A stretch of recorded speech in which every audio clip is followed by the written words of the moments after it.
بسم اللہ الرحمن الرحیم۔ السلام علیکم میرے پیارے مسلمان بھائیو۔ جناب رسول اللہ صلی اللہ علیہ وآلہ وسلم نے فرمایا، جس نے جمعے کے دن غسل کیا اور خوب پاکی حاصل کی اور تیل یا خوشبو کا استعمال کیا، پھر جمعے کے لیے چلا اور دو آدمیوں کے بیچ میں جا کر نہ گھسا اور جتنی اس کی قسمت میں تھی نماز پڑھی، پھر جب امام باہر آیا اور خطبہ شروع کر لیا تو پھر وہ خاموش ہو گیا، تو اس کے اس جمعے سے دوسرے جمعے تک کے تمام گناہوں کو اللہ تبارک و تعالی بخش دیتا ہے۔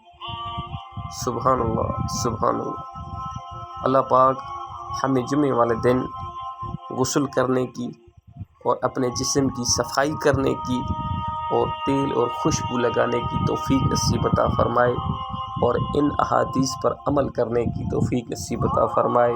آمین یا رب العالمین۔